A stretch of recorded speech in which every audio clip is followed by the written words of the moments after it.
Hello everybody, we'll continue with the subject steel structure drawing using limit state method. We were discussing the topic beam to column connections.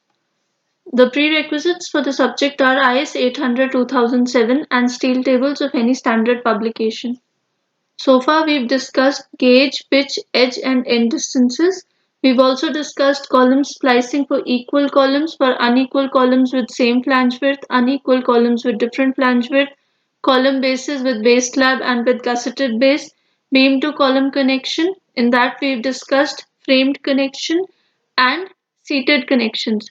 In seated connections we further discussed unstiffened seated connections. So मैं request करूंगी कि इस video को देखने से पहले आप अनस्टिफेंड seated connections को डिटेल में देख लें और फ्रेम्ड कनेक्शंस की वीडियोस जो हमने बनाई हैं उन्हें भी डिटेल में देख लें, तभी आपको आज का लेक्चर समझ आएगा. सो बीम टू कॉलम कनेक्शन जो होता है उसमें beams can be connected two columns using fasteners और वेल्ड्स. तो फास्टनर्स क्या हो सकते हैं? आपके बोल्ट्स भी हो सकते हैं, आपके रिवेट्स भी हो सकते हैं, या फिर आप सिंपली क्या कर सकते हैं, वेल्डिंग कर सकते हैं. अब सिचुएशन पे डिपेंड करता है कि बीम जो आप कनेक्ट कर रहे हैं अपने कॉलम से, क्या आप उसको कॉलम के फ्लैंज से कनेक्ट करेंगे या फिर आप उसको उसके वेब से कनेक्ट करेंगे. तो आपके पास ऑप्शन है, बीम को फ्लैंज से भी कनेक्ट किया जा सकता है कॉलम के, या फिर उसके वेब से भी कनेक्ट किया जा सकता है. सिचुएशन पे डिपेंड करेगा. हमारे पास दो टाइप के बीम टू कॉलम कनेक्शंस होते हैं जिन्हें बोला जाता है framed connections and seated connections. Framed connections हम डिटेल में डिस्कस कर चुके हैं प्रीवियस वीडियोस में. सीटेड कनेक्शंस जो होते हैं वो दो टाइप के होते हैं, अनस्टिफेंड सीटेड कनेक्शंस और स्टिफेंड सीटेड कनेक्शंस. जो अनस्टिफेंड सीटेड कनेक्शंस है हमने उनके बहुत सारे क्वेश्चंस ड्राइंग शीट्स डिस्कस करी हैं प्रीवियस लेक्चर्स में, तो आप प्लीज उन्हें रेफर कीजिए.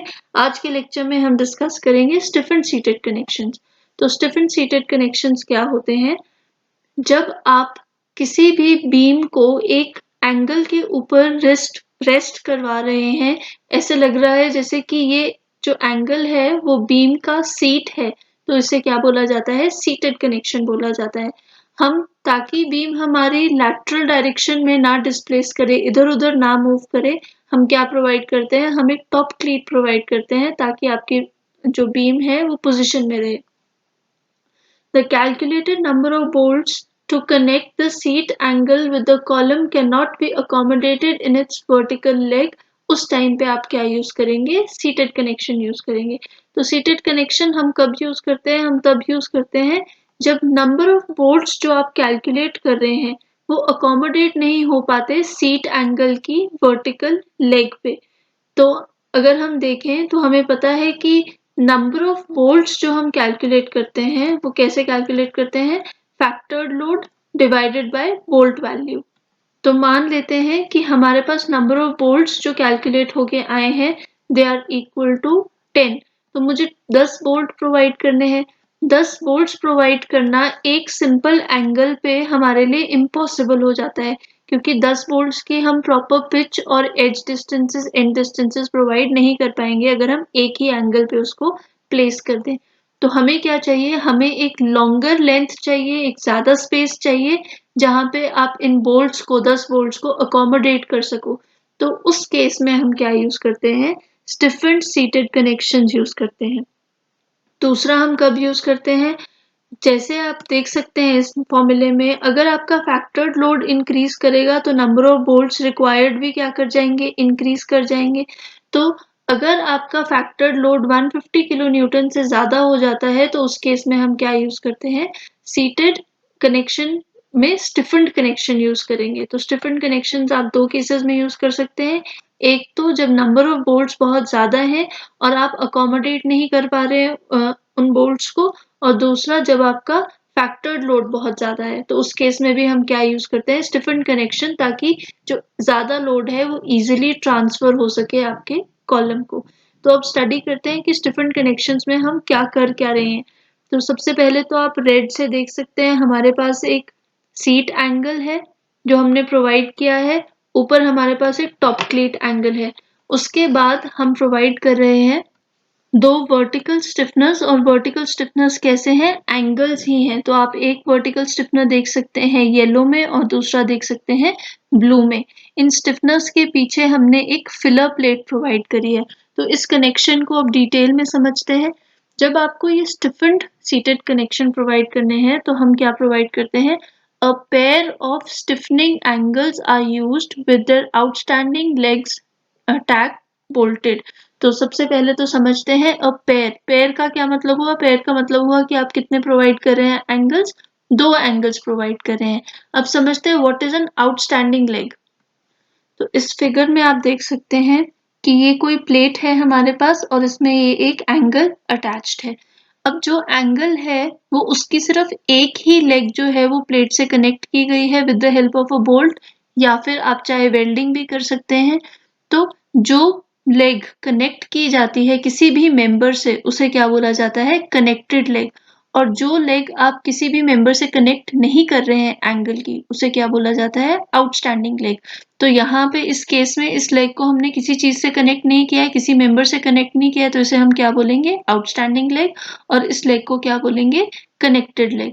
तो अगर आप यहाँ पे देखें तो हम इस जब येलो एंगल को देखते हैं तो ये वाला जो एंगल है ये कनेक्ट किया जा रहा है वेब से with the help of angle और फिलर प्लेट, मतलब उसके बीच में एंगल भी आ रहा है और फिलर प्लेट भी आ रही है, पर आप इस लेग को किससे कनेक्ट कर रहे हैं, वेब से कनेक्ट कर रहे हैं।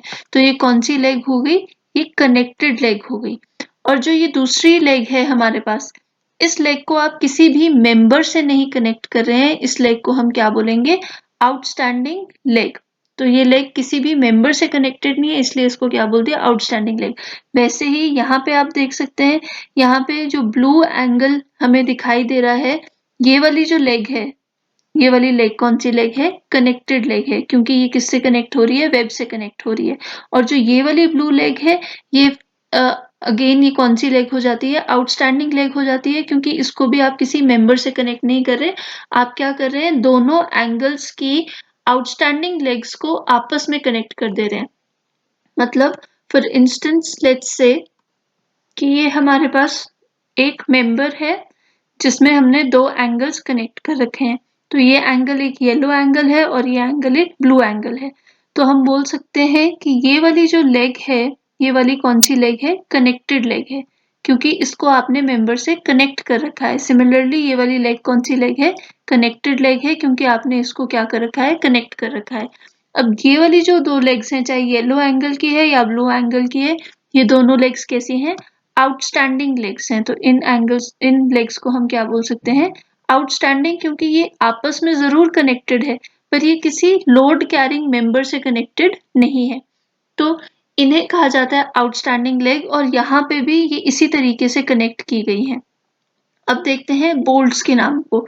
तो ये वाले जो बोल्ट्स हैं, ये वाले जो ग्रीन से मैं शो कर रही हूँ, ये वाले बोल्ट्स लोड को ट्रांसफर करने में हेल्प करेंगे। तो ये होते हैं हमारे HSFG बोल्ट्स या टैक या ऑर्डिनरी बोल्ट्स जो हम यूज करते हैं, जो हम थ्योरी में भी पढ़ते हैं।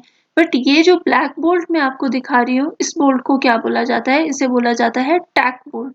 तो ये टैक बोल्ट क्या होता है, ये बोल्ट लोड नहीं ट्रांसफर करता, ये जस्ट इंश्योर करता है कि जो मेंबर्स आपने कनेक्ट करे हैं वो अपनी पोजीशन में रहें।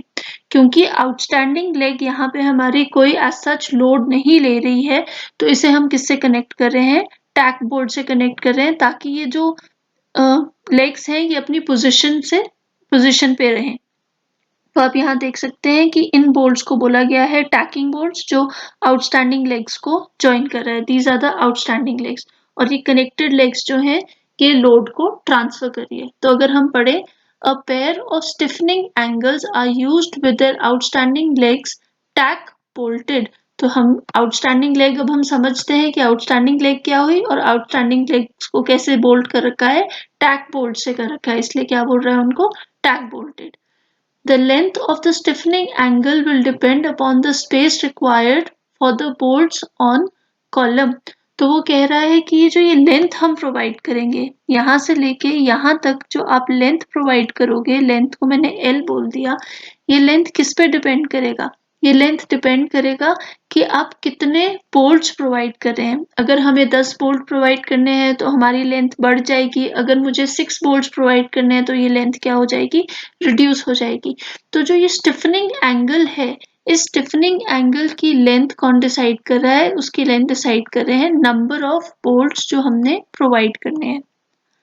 क्यों ये डिसाइड कर रहा है? क्योंकि आपको देखना होगा कि पिच डिस्टेंस कितना है, एज डिस्टेंस आप कितना प्रोवाइड कर रहे हैं, आपको ये सारी कंडीशन सेटिस्फाई करनी होगी, तभी आप इस लेंथ को डिसाइड कर सकते हैं। तो length of the stiffening angles is decided by the pitch distance and the edge distance और साथ में किससे, number of bolts से। तो ये सारे डिसाइडिंग फैक्टर हैं इस लेंथ का। नेक्स्ट आता है the horizontal seat angle is provided with legs slightly longer than the legs of stiffening angle। तो यहाँ पे क्या बोल रहा है वो कि जब हम ये सीट एंगल प्रोवाइड कर रहे हैं जो हमने मरून में शो करा है, तो इसकी जो हॉरिजॉन्टल लेग है, ये हॉरिजॉन्टल लेग जो बीम से कनेक्टेड है, इस लेग की जो लेंथ है वो आपके स्टिफनिंग एंगल की आउटस्टैंडिंग लेग से ज्यादा होगी। तो ये जो लेग हमें यहाँ पे दिखाई दे रही है, कौन सी लेग है? आउटस्टैंडिंग लेग है। तो इस लेग से जो इसकी लेंथ है आपके सीट एंगल की, वो क्या होगी? ज्यादा होगी। तो the horizontal seat angle is provided with legs slightly longer than the legs of the stiffening angle. तो आप यहाँ पे देख सकते हैं कि ये लेग लॉन्गर है देन दिस लेग। एक और चीज जो आपको ध्यान से देखनी है कि क्योंकि हम इस मेंबर को यहाँ पे कनेक्ट कर रहे हैं और यहाँ पे लेग आ रही है आपकी सीट एंगल की, उसके बाहर आप जो स्टिफनिंग एंगल प्रोवाइड कर रहे हैं, तो यहाँ पे ये जो स्पेस है ये क्या रह जाएगी? एम्प्टी रह जाएगी, जो हम अफोर्ड नहीं कर सकते। तो इस स्पेस को फिल करने के लिए हम क्या प्रोवाइड करते हैं? फिलर प्लेट प्रोवाइड करते हैं। तो ये फिलर प्लेट इंपॉर्टेंट है क्योंकि हम इसको प्रोवाइड करेंगे ताकि जो लेग, जो आपके सीट एंगल की लेग और जो स्टिफनर एंगल के बीच में यहाँ पे जो स्पेस क्रिएट हो रहा है, इस स्पेस को आप फिल कर सकें। तो इस पर्टिकुलर फिगर में इसको हमने दिखाया है डार्क ब्लैक कलर से दिखाया है, हमने डार्क कलर से दिखाया है। तो ये क्या है? आपकी फिलर प्लेट है। सो ये कुछ डिटेल्स थी जो हमें समझनी थी जब हम सीटेड एंगल्स में स्टिफेंड कनेक्शन की बात करते हैं, सीटेड कनेक्शंस में। So let's move on to a question. Draw on a suitable scale front and side elevation of a stiffened seat connection of a beam connected to a column from the following data. Column is IS HB 350 at the rate 661.2 Newton per meter. Beam is IS MB 250 at the rate 365.9 Newton per meter. Seat angle is ISA 100 by 65 by 10 mm. Top cleat angle is ISA 80 by 80 by 8 mm. Vertical stiffeners are ISA 80 by 80 by 8 mm. 170 mm long. Diameter of the bolts is 16 mm and thickness of the filler plates is equal to 10 mm. तो ये आपको data given है। इस data को अब analyse करते हैं। सबसे पहले तो हमें बोल रहा है कि आपने फ्रंट एलिवेशन और साइड एलिवेशन बनाना है, तो हमें दो एलिवेशन बनानी है।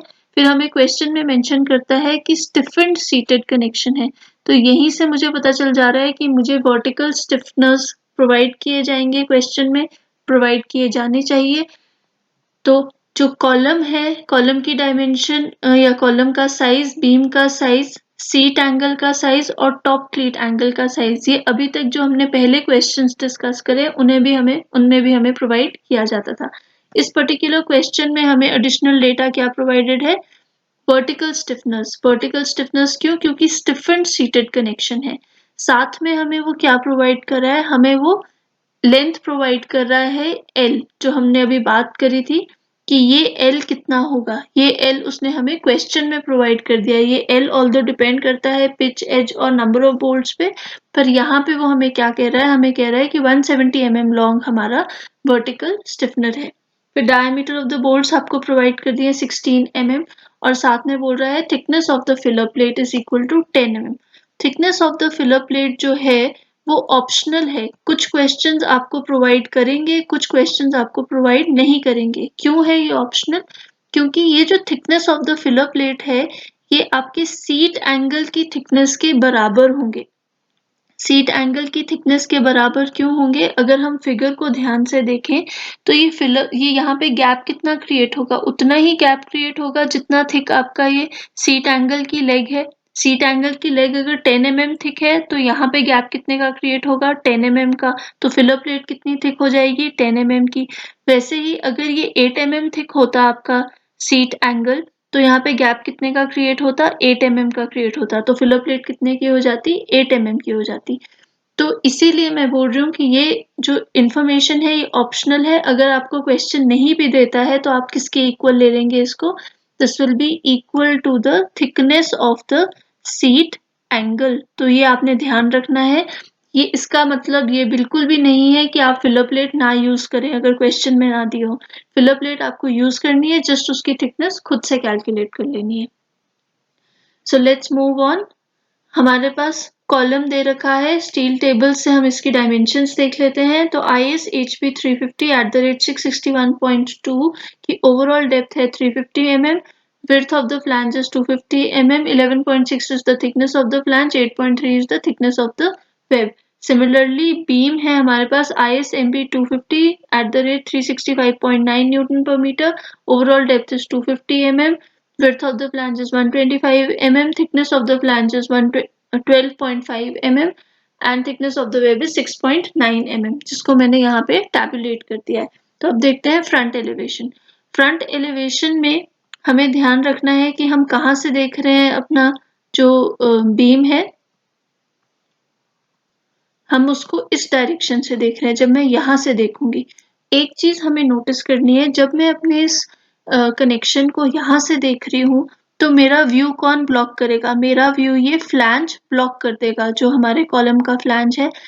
क्योंकि हमें कनेक्शन की डिटेल्स देखनी थी तो हमने क्या किया, हमने अज्यूम कर लिया कि हम इस फ्लैंज को कट कर रहे हैं, तभी ये एक हमारे पास इरेगुलर शेप दिखाई गई है। ये रिप्रेजेंट कर रहा है कि मैंने इस कनेक्शन की डिटेल्स को जानने के लिए फ्लैंज को कट कर दिया है।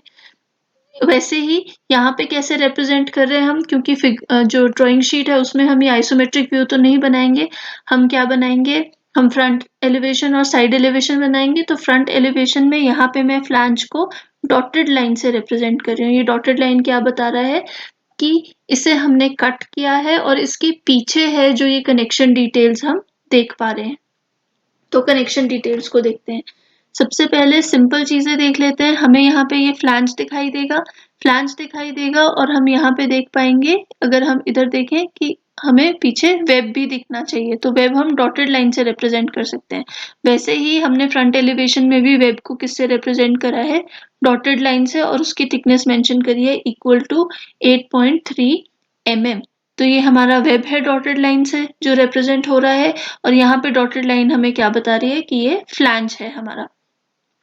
अब इधर हमें साइड पे बीम दिखाई देगी, बीम के ये ऊपर और नीचे हमें डबल लाइन से फ्लैंज रिप्रेजेंटेड है, और बीच में हमें क्या दिखाई दे रहा है, वेब दिखाई दे रहा है।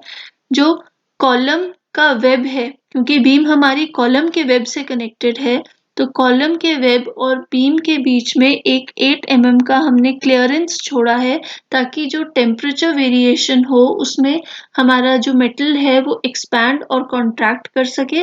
और इस क्लियरेंस की स्पेस से ये हम इंश्योर कर रहे हैं कि टेम्परेचर स्ट्रेसेस नहीं एक्ट करें।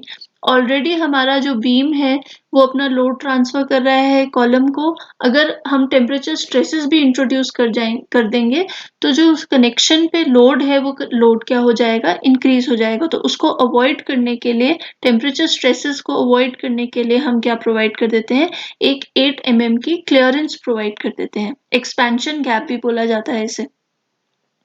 ऊपर ताकि मेरा बीम डिसलोकेट ना हो, मेरा बीम अपनी पोजीशन में रहे, हम क्या प्रोवाइड कर देंगे, एक टॉप क्लीट प्रोवाइड कर देंगे जो हमने रेड में शो करा है।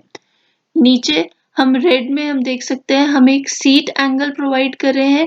अभी हमने देखा था कि जो लॉन्गर लेग, जो हमारा आउटस्टैंडिंग लेग है स्टिफनर का, वर्टिकल स्टिफनर का, वो छोटा होना चाहिए। तो आप इस पर्टिकुलर फिगर में देख सकते हैं कि जो सीट एंगल है ISA 100/65/10, उसकी जो लॉन्गर लेग है वो मैंने कहाँ अटैच करी है, बीम से अटैच करी है। हॉरिजॉन्टल लेग सीट एंगल की लंबी है, और जो आउटस्टैंडिंग लेग है वो 80 mm की है, तो वो क्या है, छोटी है।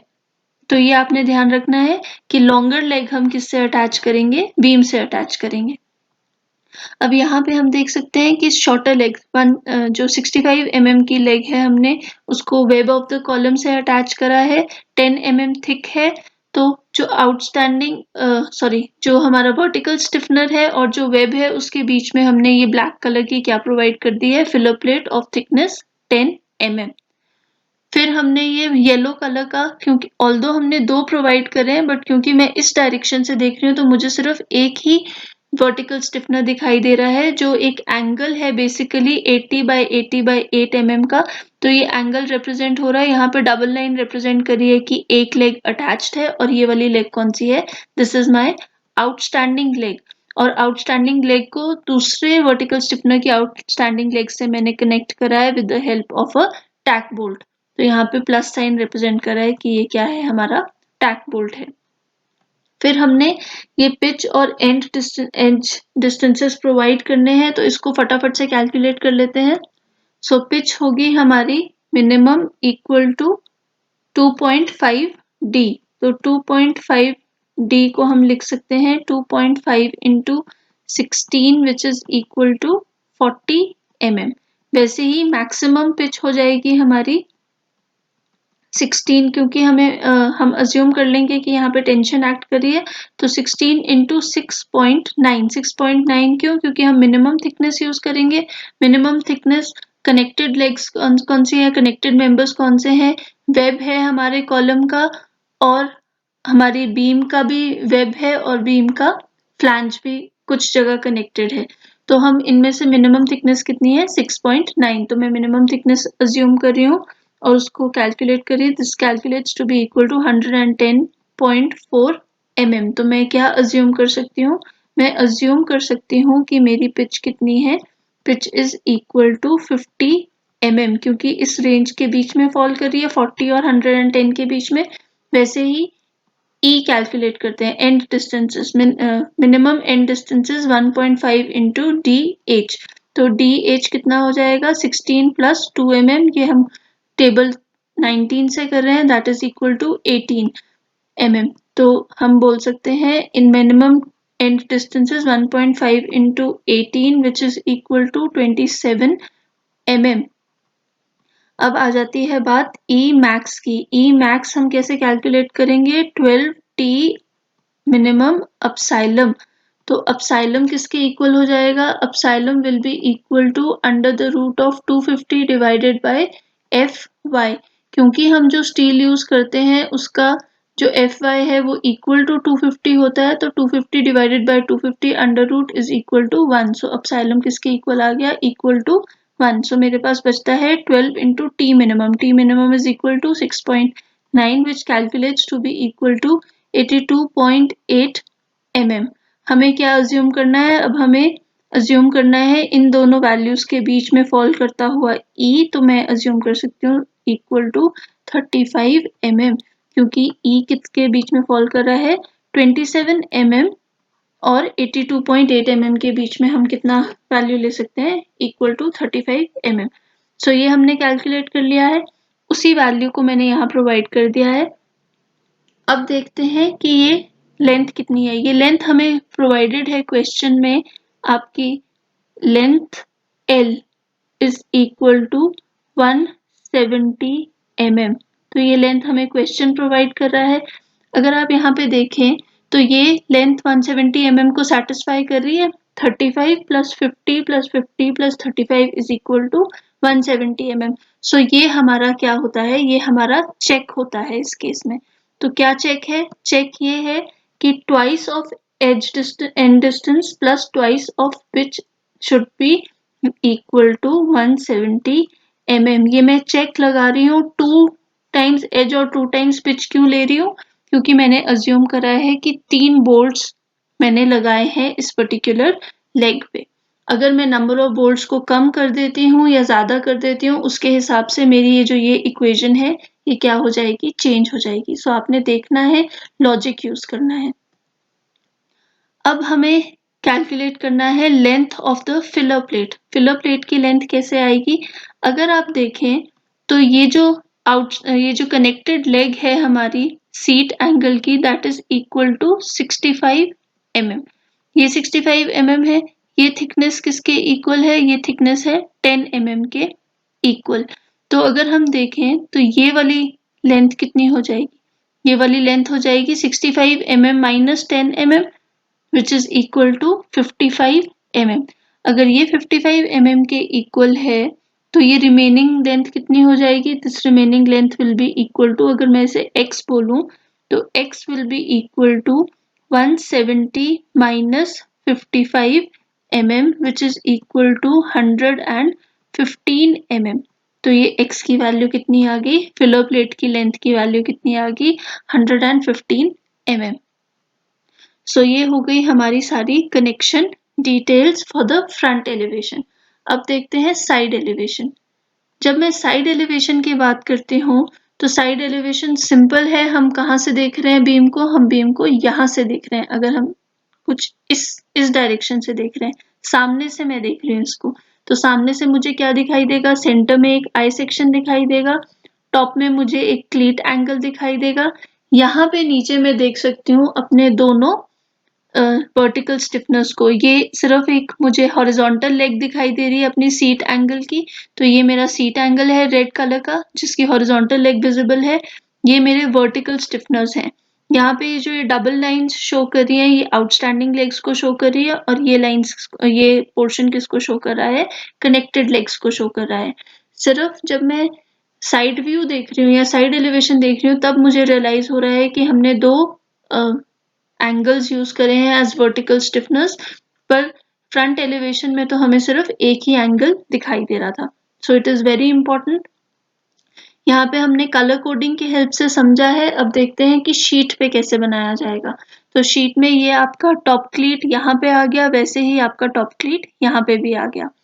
आपको ये फ्लैंज दिखाई दे रहा है कॉलम का, यहाँ पे भी फ्लैंज दिखाई दे रहा है, यहाँ पे बीम आपको एज आई सेक्शन दिखाई दे रहा है, यहाँ पे आपको उसकी पूरी लेंथ दिखाई दे रही है जो भी आपने ड्रॉ करनी है एज पर योर कन्वीनियंस। यहाँ पे हमें क्लियरेंस गैप भी दिखाई दे रहा है, नीचे हमें एक सीट एंगल दिखाई दे रहा है जो यहाँ पे भी हमें विजिबल है जस्ट एक लाइन के फॉर्म में। फिर हमें यहाँ पे वर्टिकल स्टिफनर दिखाई दे रहे हैं, यहाँ पे हमें दोनों वर्टिकल स्टिफनर्स दिखाई दे रहे हैं। साथ में यहाँ पे हमने शेड करके एक फिलर प्लेट दिखाई है। It is important to shade it क्योंकि नहीं तो वो क्लियरेंस गैप की तरह आप कंफ्यूज कर सकते हैं, तो इसीलिए हमने इसको शेड किया है ताकि हम रिप्रेजेंट कर सकें कि इस पर्टिकुलर पोर्शन को हमने एम्प्टी नहीं छोड़ा है। यहाँ पे हमने क्या प्रोवाइड करी है? एक फिलर प्लेट प्रोवाइड करी है। बाकी ये डायमेंशनिंग अगर आप सेंटर में करें तो आप दोनों एलिवेशंस को कवर कर सकेंगे। So this is your front elevation and this is your side elevation, and जो dimensions हैं ये हमने steel table से उठाए थे। So in this lecture we discussed beam to column connection using stiffened seated connections. I hope this lecture was useful to you. Thank you and stay tuned for more.